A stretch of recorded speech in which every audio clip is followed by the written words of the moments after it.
요즘 비도 자주 오고 날씨도 흐리고 태풍까지 지나갔는데 제 사연을 지금 클릭해서 듣고 계신 여러분은 피해 없으신지 궁금하네요. 피해를 입으신 분들은 어떻게든 빨리 복구하실 수 있기를 기도드리겠습니다. 그럼 제 소개를 드릴게요. 저는 이제 51살이고 자영업을 운영하고 있는 여자입니다. 이런 비유가 어떨지는 모르겠지만 제 삶도 참 우중충하고 가끔씩 벼락도 치고 태풍도 몰아치는 걷잡을 수 없는 인생이었습니다. 오늘 그런 제 인생을 돌아보며 저에게 제가 힘들 때 저를 더욱 힘들게 만들었던 사람에 관한 이야기를 해드리고 싶어요. 참 복잡하게 얽힌 일이라서 어디 가서 쉽게 속풀이도 못했는데 이렇게 많은 분들에게 제 이야기를 할 수 있다니 세상이 정말 좋아진 것 같습니다. 저는 어릴 때 아버지가 돌아가신 후에 아버지와 어머니가 함께 운영하시던 옷수선집에서 중학교 때부터 어머니를 도와서 일을 했습니다. 그래서 재봉틀을 다루는 법을 일찌감치 배운 편이었어요. 아무튼 저희 엄마가 꼼꼼하고 솜씨가 좋으셔서 옷수선 가게는 장사가 잘 되었습니다. 그리고 멋내기 좋아하던 제 또래 친구들이 저희 수선 가게에 찾아와서 청바지를 늘리거나 치마를 줄이고는 했어요. 저보다 5살이 어렸던 수지는 자주 옷수선비를 내지 않고 그냥 도망을 가고는 했습니다. 그러면 저는 수지 오빠인 제 남자 고등학교 동창에게 한마디씩 하고는 했어요. 야, 김수찬. 네 동생 수지가 이번에도 우리 집에서 치마 주려고 돈 안 냈어. 맨날 무슨 외상이라고. 지금 몇 번째인 줄 알아? 아, 정말? 미치겠네. 미안해. 내가 엄마한테 말해서 줄게. 수지 걔 지금 몇 살이야? 벌써 얘가 질 나쁜 애들이랑 노는 것 같은데. 네가 생각 좀 써야겠더라. 알았어. 고마워. 저와 고등학교 동창이었던 수찬이는 항상 모범적이고 바른 학생으로 선생님은 물론이고 친구들에게도 신임을 받던 학생이었습니다. 하지만 수찬이의 동생은 수찬이와는 딴판이었어요. 국민학교 고학년부터 3, 3, 5 몰려다니며 문방구나 슈퍼에서 도둑질도 하다가 걸리기도 하고 자기들보다 어린 학생들을 괴롭히면서 문제를 일으키고 다녔습니다. 그래도 수찬이가 애가 올바른 아이라서 수찬이에게 동생 이야기를 전하면 금방 해결해주고는 했어요. 수찬이 동생 수지가 저희 수선집에서 외상을 지고 갚지 않던 돈도 수찬이에게 말하고 나면 이틀이 지나기도 전에 와서 외상값을 갚아주었습니다. 그리고 중학생이 되면서 수지는 친구들을 우르르 데리고 와서 치마폭을 줄이려고 했어요. 그런 수지에게 저희 어머니께서 잔소리를 하신 적이 있습니다. 수지야, 학생이 이렇게 교복 치마를 줄이면 불편해서 어떻게 공부를 하니? 편하게 하고 다녀. 그러면 수지는 인상을 찌푸리며 막말을 했습니다. 아니, 옷 수선하는 사람이 그냥 해달라는 거 해주면 되지. 돈 벌기 싫어요? 아줌마, 내 친구들 다 데리고 오려고 했는데 안 되겠네. 고등학교를 졸업한 후에 대학을 가지 않고 엄마와 함께 본격적으로 수선집에서 일을 하던 제가 그 소리를 듣고 나와서 수지에게 잔소리를 하게 되었습니다. 수지야, 너 어른한테 말버릇이 그게 뭐냐? 네 오빠는 좋은 대학 가서 잘 지내는데 너는 오빠 발돈만큼이라도 따라갈 생각을 해야지. 맨날 말썽만 부리고 다니고 애가 왜 그래? 아이 짜증나. 언니가 뭔데 나한테 이래라 저래라 잔소리를 해. 여긴 다시는 안 와. 튀. 수지는 그렇게 바닥에 침을 뱉고 저희 수선집을 나가버렸습니다. 저와 저희 엄마는 수지에 대한 이야기를 하며 걱정을 했어요. 쟤는 지 오빠랑 완전 딴판이다. 어쩌냐? 수찬이는 대학 가서 잘 지내고 있대? 그렇겠지. 뭐 좋은 대학 갔으니까.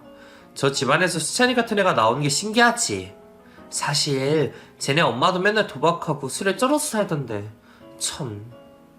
그러니까 말이야. 수찬이 엄마가 수찬이 아빠랑 이혼하고 나서 아주 인생을 막 살더라고. 수찬이는 그래도 애가 건실하니 잘 컸지 뭐. 아이고. 수찬이 동생 수지는 중학생이 되면서 본격적으로 불량 학생이 되어서 다른 친구들을 괴롭히고 띵을 듣기도 하면서 학교 정학을 맞은 적도 있습니다. 같은 동네에 오래 살다 보니 그런 소식들을 듣기 싫어도 듣게 되었어요. 서울에서 공부를 하던 수찬이도 동생 때문에 고민이 많아 보이더라고요. 군대를 가기 전에 학교 휴학을 하고 고향이 돌아와서 지내면서 동생에게 공부도 가르쳐주고 신경을 쓰는 눈치였습니다. 그러다가 저와도 자주 마주치게 되었어요. 그때마다 먼저 반갑게 인사를 해주더라고요. 야, 여진아, 잘 지냈냐? 너 언제 왔어? 학교 안 다녀? 휴학하고 군대 갈 준비 중이야. 요즘도 수지가 외상지고 안 갚고 그러는 거 아니지? 수지, 우리 엄마가 잔소리한다고 우리 수성 가게 안 와. 너도 동생 때문에 걱정이 많겠다. 그러니까 말이야. 너 시간 내면 나랑 밥이나 먹을래? 같이 이야기 좀 하자. 내가 남자다 보니까 여자 동생에 대해서 상의할 것도 좀 있고. 그래? 그러자 그럼. 그렇게 저희는 22살에 고향에서 다시 만나서 수찬이 동생 이야기를 핑계로 자주 만나 밥도 먹고 가끔은 맥주도 마시며 점점 서로에게 정을 쌓아갔습니다.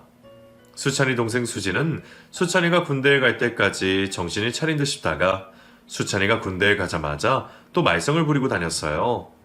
제가 무슨 말을 할라 치면 짜증부터 내니까 저는 뭐라고 말도 못하겠더라고요. 군대 간 수찬이와는 시간 될 때마다 통화도 하고 편지도 주고받으면서 지냈습니다.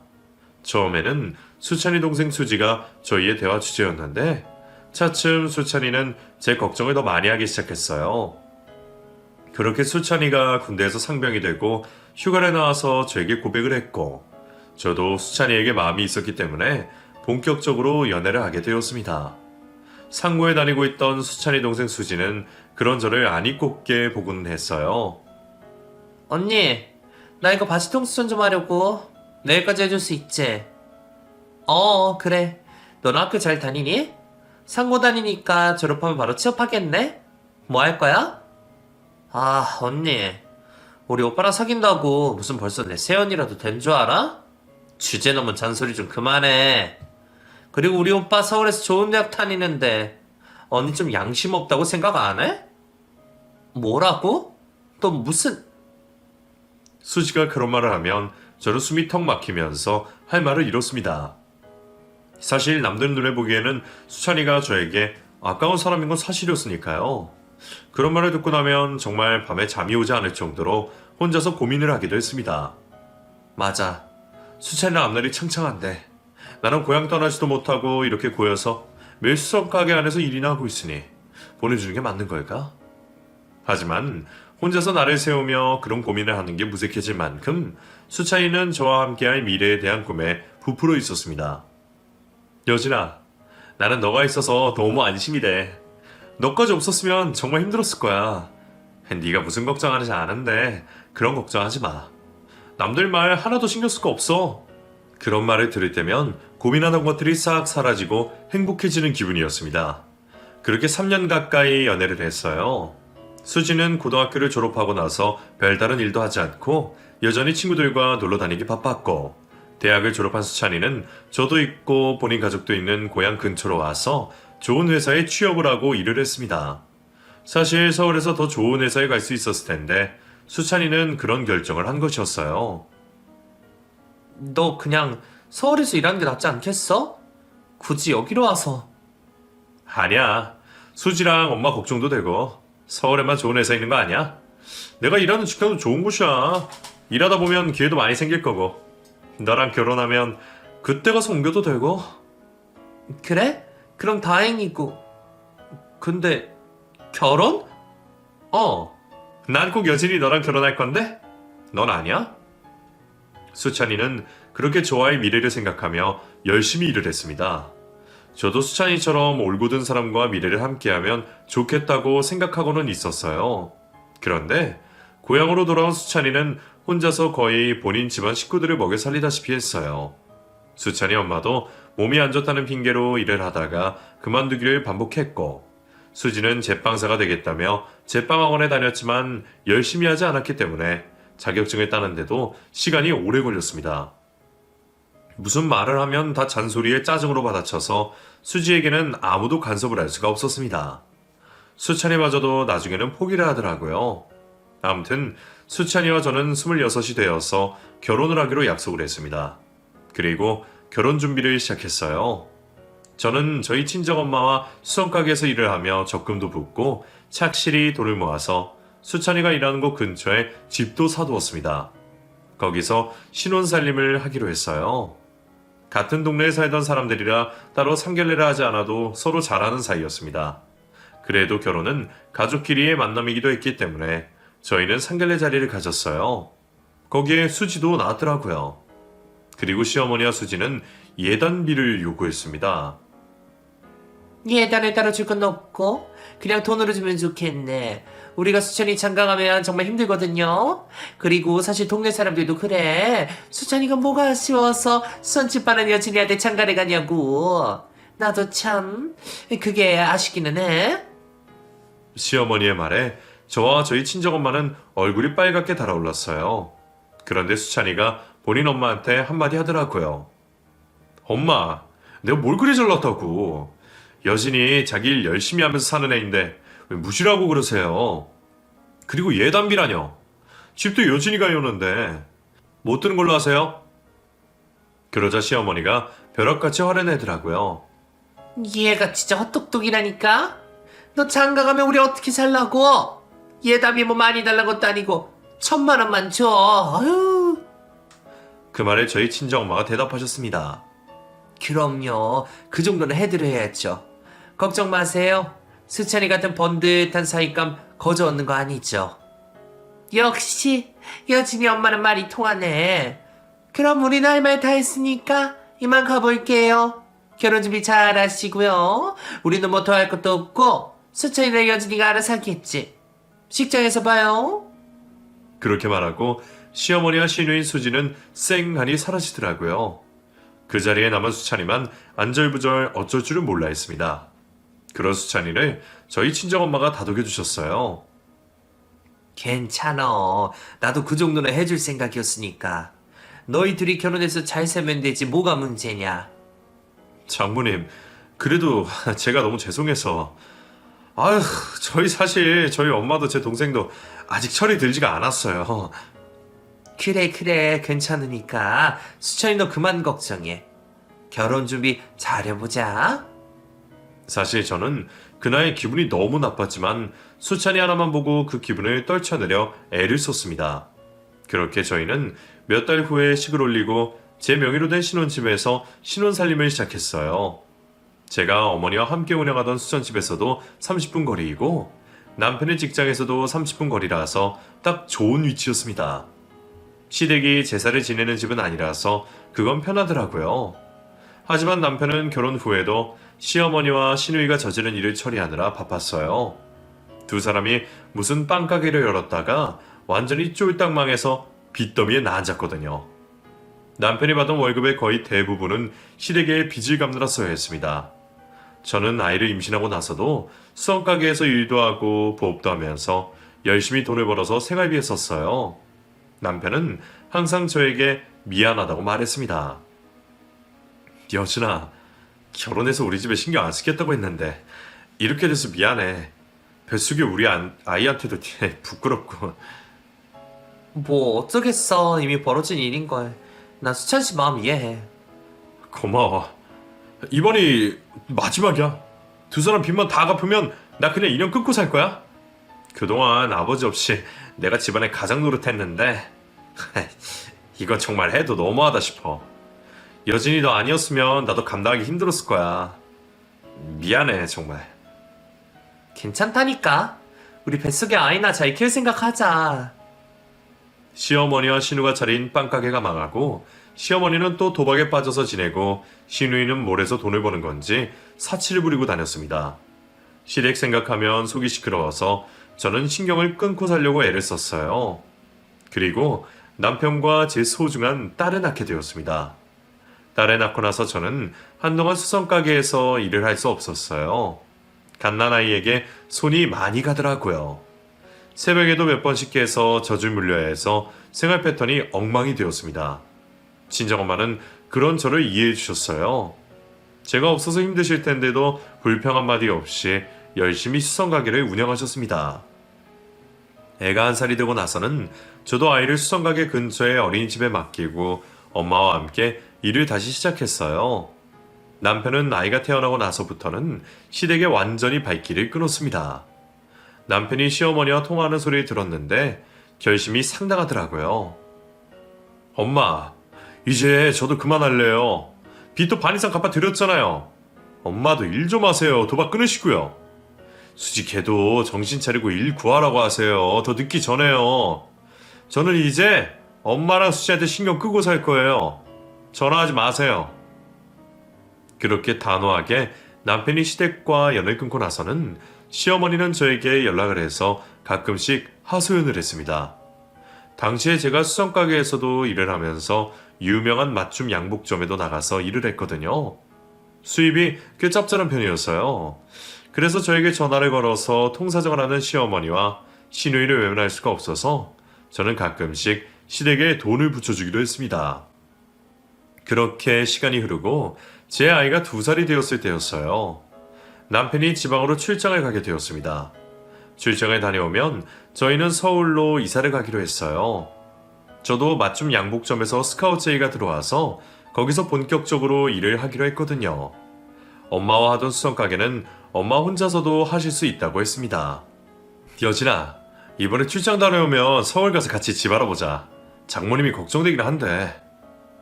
우리 엄마는 워낙에 당찬물이라서 괜찮아. 여기에 친구도 많으시고 나 수성가게 일 그만두면 같이 일하실 분도 이미 구해두셨더라고. 그래? 정말 다행이다. 우리 딸 준이랑 여진이랑 나랑 앞으로 서울에서 더 행복하게 살 생각에 나 너무 기뻐. 그래, 출장 다녀와. 그게 남편과의 마지막이 될 줄은 꿈에도 몰랐습니다.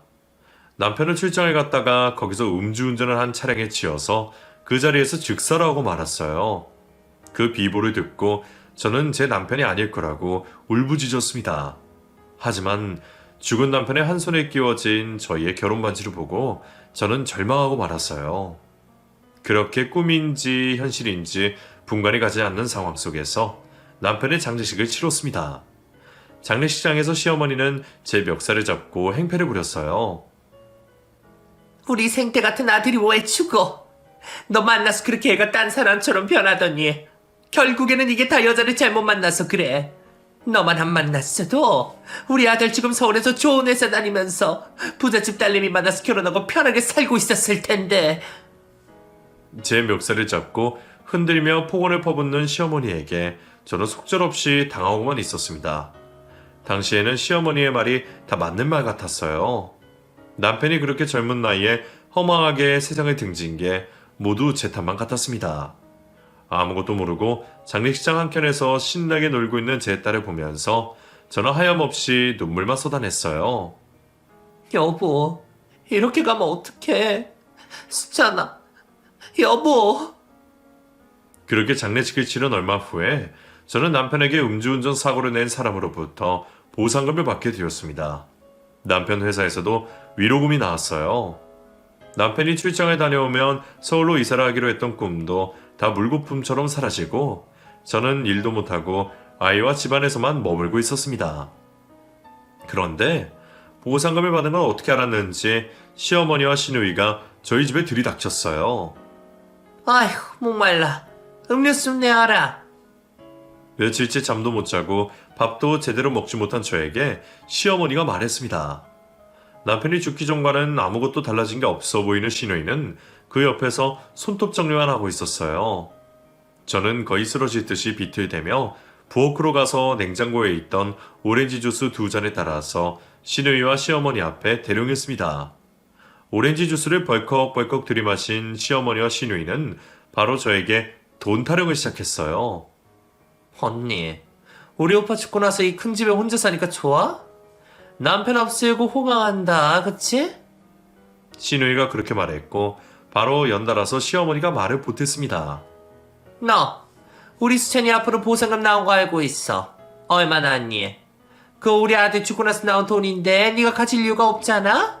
그 돈 우리한테 다 토해내. 네? 어머니, 그 말씀하시러 이렇게 오신 거예요? 그럼 내가 무슨 볼 일 있어서 재수 없는 날 찾아오겠어? 얼마야? 얼마 받았어? 이 사람들이 인간인가 싶더라고요.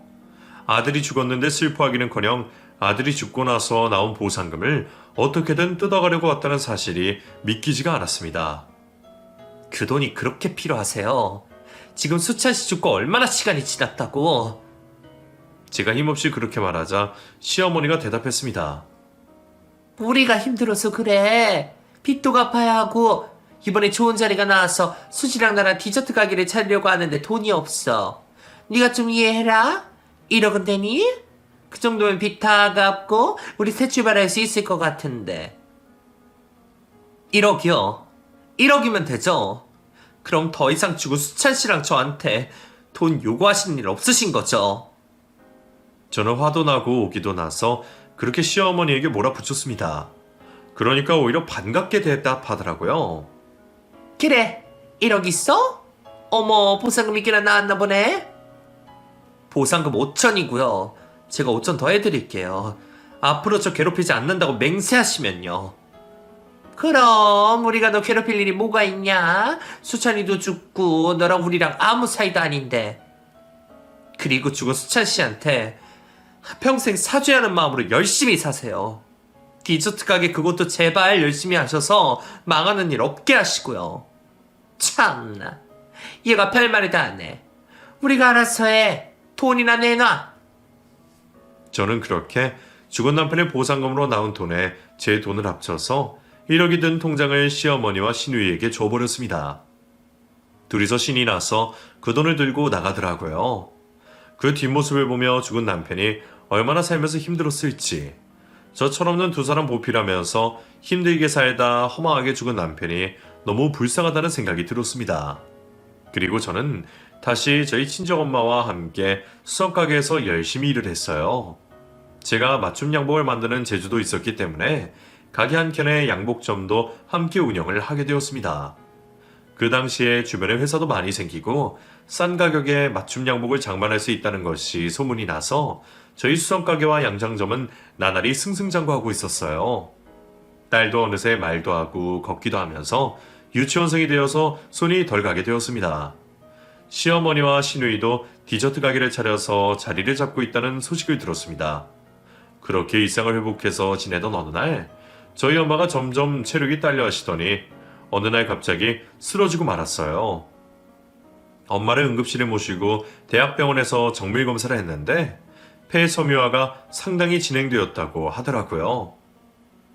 이게 방법이 베이식밖에 없는데 증여자를 찾기가 어려울 겁니다. 그래도 등록을 해드릴까요? 의사의 말에 저는 당연히 해달라고 대답했습니다. 해주세요. 당연히 해야죠. 그때부터 저와 저희 엄마는 엄마의 건강을 되찾기 위해 노력했습니다. 그리고 희망을 잃지 않았어요. 엄마, 꼭 폐이식 받고 엄마 손녀 시집 가는 것까지 보고 가야지. 힘내, 알았지? 그럼 엄마가 누군데? 나 이런 걸로 쉽게 죽을 사람이 아니야. 엄마 걱정 말고 넌 네 할 일이나 열심히 해. 저희의 희망과는 달리 엄마의 상태는 나날이 나빠져만 갔습니다. 뇌사자가 발생하면 저희 엄마가 폐이식을 받을 수 있었는데 대기자도 많았고 저희 엄마 차례가 언제 올지 알 수 없는 상황이었어요. 옥수성 가게에는 먼지가 많아서 저는 굳이 일을 하러 오겠다는 엄마를 말리느라 애를 썼습니다. 혼자서 일을 하면서 매일매일 하늘에 기도를 드렸어요. 제발 저희 엄마까지 데려가지 마세요. 제가 열심히 봉사하며 살겠습니다. 저희 엄마 살려주세요. 하지만 기도는 통하지 않았고 저희 엄마의 상태는 심각하게 악화가 되어서 중환자실에 입원을 하게 되었습니다. 그리고 혈소판 분리 헌혈이라는 걸 받아야 된다고 의사가 말했습니다. 지금 저희 병원에 교통사고 환자들이 수십 명이 들어와서 피가 부족해서 지정 헌혈로 받으면 되거든요. 주변에 O형 혈액형 가진 분들에게 부탁을 좀 해보시는 게 어떨까요? 이게 혈소판 분리 헌혈이라서 2시간은 병원에 머물 수 있어야 합니다. 네, 선생님. 제가 알아볼게요. 제발 저희 엄마 살려만 주세요. 아휴, 저희도 안타깝네요. 이제 어머니 폐이식 받을 날만 앞두고 있었는데. 저는 경황이 없는 와중에 주변에 누가 O형 혈액형을 가지고 있는지 머리를 굴리며 고민했습니다. 그러다가 죽은 남편의 혈액형이 O형이었다는 사실이 떠올랐어요. 신우이도 혈액형이 같지 않을까 해서 저는 무작정 신우이에게 전화를 걸었습니다. 여보세요? 아가씨 혈액형이 어떻게 돼요? 혈액형이요? 저 O형인데요? 아, 정말요? 아가씨, 우리 엄마가 지금 병원 중환자실에 있어요. 지정원들이 필요한데, 아가씨, 제발 부탁할게요. 2시간만 시간 내서 저희 엄마한테 피 좀 나눠주실 수 있을까요? 네? 뭐라고요? 어머, 저 지금 바빠요. 그리고 나 주사 바늘 무서워서 헌혈 그런 거 평생 해본 일이 없어. 바늘 무서워서 아파도 병원에 안 가는 사람한테 무슨. 그리고 우리 오빠 죽고 남인데 내가 왜 그런 걸 해줘야 돼요? 딴 데 가서 알아봐요. 끊어요. 아니, 아가... 그렇게 매몰차게 말을 하고 전화를 끊어버리더라고요. 하지만 저는 신우이에게 몇 번이고 전화를 해서 사정사정을 했습니다. 그러니까 나중에는 아예 제 전화를 받지를 않았어요. 저는 그런 매정한 신우이에게 치가 떨렸습니다. 그리고 정신없이 제 동창 친구들에게 연락을 돌렸어요. 그리고 겨우 헌혈을 해줄 수 있는 친구들 몇 명을 구할 수 있었습니다. 전업주부인 친구들이라서 시간이 난다고 했고 회사를 다니는 친구들도 퇴근을 하고 병원에 와주기로 했어요. 정말 감사했습니다. 그렇게 4-5명의 친구들로부터 헌혈을 받고 저희 엄마는 급한 위기를 넘길 수 있었어요. 얘들아, 고마워. 너희 아니었으면 우리 엄마. 아휴, 여진아, 이 정도 가지고 뭘 그래. 너 기운 좀 내. 살이 왜 이렇게 빠졌니? 네가 기운 내야 어머니도 금방 회복하시지. 도울 일 있으면 언제든지 말하고. 알았지? 친구들의 말에 저는 정신을 차릴 수 있었습니다. 그리고 급한 불을 끈 저희 엄마를 지극정성으로 돌봤어요. 의식이 들었을 때 엄마는 저를 보며 울면서 말했습니다. 여진아, 엄마 살고 싶어? 아직 못 해본 게 너무 많어. 그 말을 듣고 저는 울컥 치밀어 오르는 감정을 억누르며 애써 차분하게 엄마에게 대답했어요. 엄마, 살 수 있어. 그게 무슨 소리야. 당연히 엄마 살아서 엄마 손녀랑 나랑 여행도 다니고 행복하게 살아야지. 엄마, 아무 걱정하지 마. 알았지? 괜한 생각하지 말고 금방 태어날 거라고 그 생각만 해요. 여진아, 고마워. 하지만 한 달간 페이식을 받지 못하고 저희 엄마는 결국에 세상을 등지고 말았습니다. 친정엄마가 돌아가신 그날 저와 제 딸을 엄마 곁에서 마지막 인사를 했어요. 준이야, 할머니한테 작별 인사 드려. 왜? 할머니 어디 가? 할머니 가지 마. 준이랑 같이 오래오래 살자. 그 말에 저는 미친 듯이 눈물을 터뜨렸습니다. 딸이 제 눈물을 닦아주었어요. 그리고 겨우 진정을 하고 저는 친정엄마에게 말했습니다.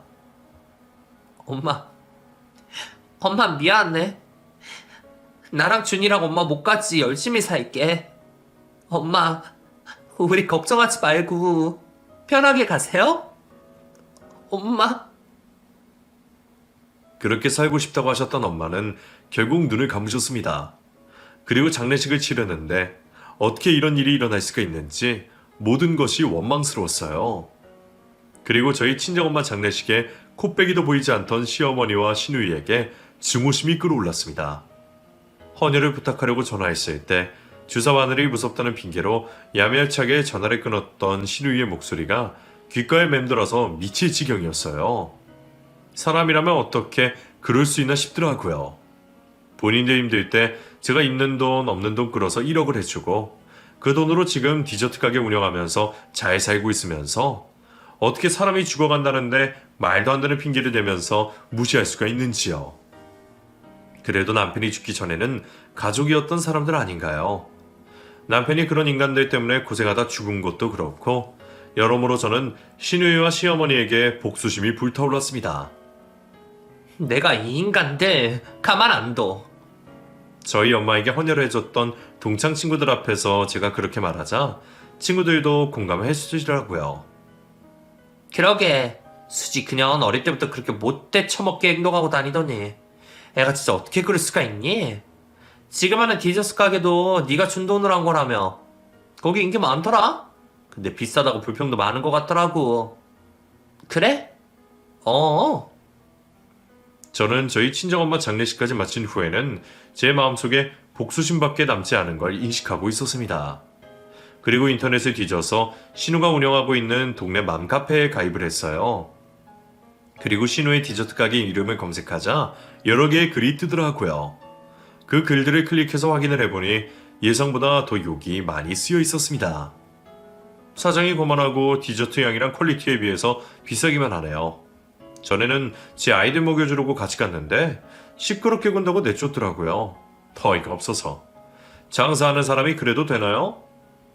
그 글 밑에 댓글로 많은 사람들이 비슷한 경험을 했다고 대화를 나누고 있었습니다. 이미 평판이 좋지 않은 가게였던 모양이었어요. 그걸 모르는 사람들이 가게를 찾아가서 그나마 적자는 내지 않고 유지가 되고 있는 것 같았습니다. 저는 복소심에 눈이 빨개진 상태였기 때문에 신우와 시어머니가 운영하고 있는 디저트 가게 이름을 제목으로 해서 글을 작성했습니다. 남편이 죽기 전에 신우와 시어머니의 만행과 저희 친정엄마에게 헌혈을 부탁했을 때 신우가 했던 말들, 그리고 그 디저트 가게가 어떻게 창업하게 됐는지에 대한 내용들을 구구절절 다 적었어요. 게시물을 올리자마자 반응이 뜨거웠습니다. 댓글이 순식간에 100개가 넘게 달리고 다른 유명 사이트에 제가 쓴 글이 옮겨지면서 더 화제가 되었어요. 어쩐지 그 디저트 가게 사장 두 사람 인상부터 글러먹었다 생각했는데 역시나 이런 속사정이 있었네. 다시는 안 갈게요. 그리고 글 쓴 분 힘내세요. 그런 댓글들이 줄을 이뤘습니다. 제 상처에 공감을 하고 위로를 해주는 사람들의 글을 보니 다 헤집어졌던 제 마음의 상처들이 그나마 조금은 아무는 듯한 기분이 들었어요. 그리고 그 글을 게시한 지 일주일 만에 신우이로부터 연락이 왔습니다. 언니 지금 미쳤어요? 그걸 언니가 쓴 거 맞죠? 저는 신우의 말을 듣고 일부러 느긋하게 대답했습니다. 다짜고짜 전화해서 인사도 없이 그게 무슨 말이에요? 지금 우리 가게 망하는 꼴 보려고 그런 거예요? 언니가 그걸 올린 다음부터 손님 완전 뚝 끊겼어요. 파리만 날린다고요. 얼른 그걸 내려요. 그리고 다 거짓말이었다고 해명글 올리고요. 뭐라고요? 뭘 어쩌라고요? 내가 왜 그래야 되는데? 내가 쓴 글 다 사실이잖아? 지금 무릎 꿇고 싹싹 빌어도 모자란 판국에 뭐라고? 야, 내가 미쳤냐? 그리고 그 글 이미 다른 사이트에도 퍼질 대로 다 퍼져서 나도 어쩔 수가 없어. 자업자득이란 말 알지? 너도 좀 당해봐야 돼. 끊어. 저는 그렇게 전화를 끊어버렸습니다. 전화를 끊었는데도 계속 전화가 걸려오더라고요. 그래서 더 상대할 가치가 없다고 느껴서 차단 버튼을 눌렀어요. 그러자 시어머니에게서도 전화가 왔습니다. 시어머니 번호도 차단을 해버렸어요. 그리고 저는 돌아가신 어머니와 운영하던 수성가게에 나가서 일을 했습니다. 일을 하고 있는데 점심 무렵에 씩씩대며 시어머니와 시누이가 저희 가게로 찾아왔더라고요. 그리고 시어머니가 저에게 싸대기를 날리고는 말했습니다. 야, 너 진짜 글 내려. 그거 당장 내리고 해명하라고. 어머니, 아니 아줌마, 지금 이게 무슨 짓이에요? 남의 영업장에 와서? 뭐라고? 이게 어디서 악만 늘어가지고. 너 때문에 우리 다 망하게 생겼어. 얼른 맘카페에 쓴 글 내려. 시어머니가 그렇게 외쳤고 시누이도 옆에서 씩씩대며 말했습니다. 언니, 진짜 예정을 생각해서 이러면 안 되죠. 그 말에 정말 코웃음을 치게 되더라고요. 예정이요? 지금 예정이라고 했어요. 우리한테 예정이라는 게 있어요? 그걸 보고 반성하는 마음은 하나도 안 들었나 보네요. 우리 엄마 죽어갈 때 아가씨 뭐라고 했어요? 주사바네 무섭다고 헌혈 그거 뭐라고 안 해준다고 난리였잖아요. 글 절대 못 내리고 해명글은 꿈도 꾸지 마. 난 진실을 말했을 뿐이야. 제가 그렇게 윽박을 지르자 시누이와 시어머니가 당황하더라고요. 그리고 시누이가 냅다 제 가게로 들어와서 제 앞에서 무릎을 꿇고 울며불며 애원했어요. 언니, 그때 내가 너무 철이 없었어. 오빠도 죽었고 언니랑 나랑 아무 상관없다고 생각해서 진짜 미안해요. 근데 엄마랑 나랑 그 디저트 가게 운영하면서 정말 새 출발했었거든요. 가게도 장사 잘 되고 있었고 거기 망하면 우리 어떻게 살라고. 언니, 한 번만 부탁할게요. 진짜 마지막으로 딱 한 번만. 신우이가 그렇게 애원을 하자 시어머니도 태도를 돌변해서 제 손을 붙잡고 말했습니다. 그래 여진아 정말 미안해. 우리 수지가 어릴 때부터 지섭하늘을 무서워해서 병원 앞에서 도망가고 그랬었어. 일부러 그런 건 아니야. 섭섭한 네 마음 이해 못하는 건 아닌데. 그런 두 사람에게 저는 소리를 냅다 질러버렸습니다. 둘 다 그만하세요. 헌혈 안 해준 그것만 가지고 내가 이런 줄 알아? 두 사람은 좀 당해봐야 돼. 우리 엄마 죽었을 때 장례식장에 코빼기도 안 보인 건 어떻게 설명할 건데? 다 듣기 싫고 얼른 나가. 영업방해하지 말고 나가라고. 경찰에 신고하기 전에. 제가 그렇게 말하면서 전화기를 들자 두 사람은 미안하다고 제발 용서해달라며 주랭랑을 쳤습니다. 두 사람이 쫄딱 망하면 속이 훈훈할 줄 알았는데 그렇지도 않더라고요. 괜히 찜찜한 생각만 들었습니다. 저는 그 동네를 벗어나고 싶은 마음뿐이었어요. 결국 시누이와 시어머니가 운영하던 디저트 가게는 완전히 망해서 가게를 빼야 했고 저는 제가 운영하던 수성 가게를 정리하고 다른 도시로 이사를 갔습니다. 그리고 거기서 맞춤 양복점을 차렸어요. 수성 가게도 함께 운영하다가 나중에는 양복점 손님이 더 많아져서 양복점을 전문으로 운영하게 되었습니다. 저희 가게를 찾는 손님들이 많아져서 저는 직원도 두고 일을 하게 되었어요. 사실 지금은 꽤 입지도 좋아졌고 잡지에도 몇 번씩 실리면서 유명한 맞춤 양복점 가게가 되었네요. 제가 유명해지자 여러 가지 유혹의 손길들도 많았지만 저는 그런 유혹에 빠지지 않고 한 길만 파면서 열심히 살고 있습니다. 좋은 환경에서 아이를 키우고 아이도 공부에 흥미를 가지고 잘해준 덕분에 지금은 서울의 명문대 대학생이 되었습니다. 요즘 세상에 학벌이 그리 중요한 건 아니라고 생각하는데 제 딸은 목표가 있어서 열심히 하겠다고 말하더라고요. 엄마, 나는 꼭 외교관이 될 거야. 나 외국에서 살면 엄마도 같이 거기서 살자. 엄마가 왜 너랑 살아? 넌 네 남편이랑 애 낳고 살아야지. 제가 그렇게 말하면 딸이 아직은 징그럽다고 하더라고요. 징그러. 난 결혼 안 해. 엄마랑 죽을 때까지 같이 살 거야. 엄마, 이번에 건강검진하러 가는 거 알지?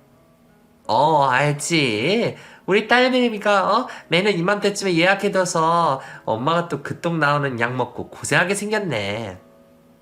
엄마는? 그래도 건강해서 다행이야. 앞으로도 이렇게 건강하게 우리 둘이서 잘 살아요? 제 딸의 그런 생각이 얼마나 오래 갈지는 모르겠네요. 좋은 사람이 생기면 우리 딸도 결혼을 하겠죠. 아직은 어리니까 지 엄마가 최고라고 생각하는데 연애도 하고 좋은 사람 만나면 엄마는 이순이가 되겠죠. 아이고, 벌써 섭섭한 감정이 드네요. 저도 쿨한 척은 하는데 어쩔 수가 없는 모양입니다. 아무튼 저와 죽은 남편에게 하나도 득이 되지 못하고 상처만 준 전 시댁 식구 시어머니와 시누이는 지금도 빌빌대며 살고 있다는 소식을 고향 동창에게 최근에 듣게 되었습니다. 이제는 두 사람을 도와줄 사람도 없으니 제발 지금이라도 정신 차리고 남에게 피해주지 않으며 잘 살아갔으면 하네요. 듣고 있어요? 저는 잘 살고 있습니다. 두 사람 반성하고 지금이라도 인생 잘 꾸리면서 사세요. 오늘 많은 분들에게 해드리고 싶었던 제 이야기는 여기까지입니다. 들어주셔서 감사해요. 행복하세요.